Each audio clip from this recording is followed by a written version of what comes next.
Tirurangadi today news അപ്ഡേറ്റിലേക്ക് സ്വാഗതം. വീടിന്റെ മുറ്റം മനോഹരമാക്കാൻ തിരഞ്ഞെടുക്കുന്ന സ്റ്റോൺസ് ഏറ്റവും ക്വാളിറ്റിയുള്ളത് വേണം. ഏറ്റവും അഫോർഡബിൾ പ്രൈസിൽ ഏറ്റവും ബെസ്റ്റ് ഡെസ്റ്റിനേഷനിൽ നിന്നും. ഫ്ലോറിംഗിൽ ഏറ്റവും best Pasco paving and euro tiles.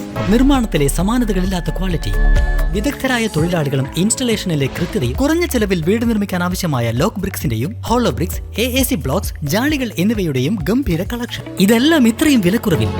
നിങ്ങളുടെ മുറ്റങ്ങൾക്ക് പാസ്കോയുടെ ഉറപ്പ്. പാസ്കോ. വാർത്തകൾ വിശദമായി. തിരൂർ കൂട്ടായിൽ SDPI പ്രവർത്തകന് വെട്ടേറ്റ സംഭവത്തിൽ പോലീസ് തെറ്റിദ്ധരിപ്പിക്കാൻ ശ്രമിക്കുന്നുവെന്ന് SDPI.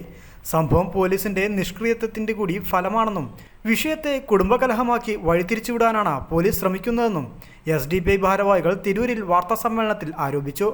കോതപ്പറമ്പ് കടൽത്തീരത്തിരിക്കുമ്പോൾ SDPI പ്രവർത്തകനായ അഷ്കറിനെയാണ് മാരകായുധങ്ങളുമായി വന്ന് സംഘം ചേർന്ന് വെട്ടിക്കൊലപ്പെടുത്തുവാൻ ശ്രമിച്ചത്.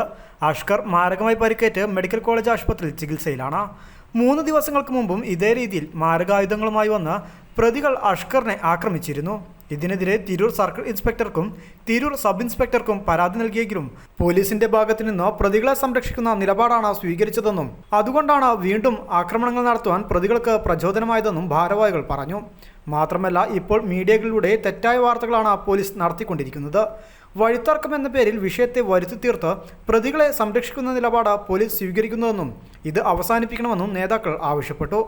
Case Tirur sub inspector Sujith, circle inspector Jinesh എന്നിവരെ മാറ്റി നിർത്തിക്കൊണ്ട് DYSP റാങ്കിലുള്ള പോലീസ് ഉദ്യോഗസ്ഥൻ അന്വേഷിക്കണമെന്നും അന്വേഷണം അട്ടിമറിക്കാനാണ് പോലീസ് അധികാരികൾ ശ്രമിക്കുന്നതെങ്കിൽ ശക്തമായ പ്രക്ഷോഭത്തിന് പാർട്ടി നേതൃത്വം കൊടുക്കുമെന്നും നേതാക്കൾ പറഞ്ഞു. വ്യാഴാഴ്ച രാത്രി 7 മണിക്ക് കോതപ്പറമ്പ് കടൽ തീരത്ത് ഇരിക്കുമ്പോഴാണ് ബൈക്കിലും ഓട്ടോയിലുമായി വാളും ഇരുമ്പ് പൈപ്പും അടക്കമുള്ള മാരകായുധങ്ങളുമായി അഷ്കറിനെ വെട്ടിക്കൊലപ്പെടുത്തുവാൻ ശ്രമിച്ചത്. തലയ്ക്കും കയ്യിനും കാലിനും ഗുരുതരമായി പരിക്കേറ്റ അഷ്കറിനെ കോഴിക്കോട് മെഡിക്കൽ കോളേജ് ആശുപത്രിയിൽ പ്രവേശിപ്പിച്ചിരിക്കുകയാണ്. വാർത്താ സമ്മേളനത്തിൽ SDPI ജില്ലാ കമ്മിറ്റി അംഗം അബ്ദുള്ളക്കുട്ടി തിരുത്തി, തവനൂർ മണ്ഡലം secretary Nasar Mangalam, Mangalam panchayat president Abdul Gafoor, joint secretary Adil Mangalam, Ashanpadi branch member Ameen എന്നിവർ പങ്കെടുത്തു. News desk Tirur.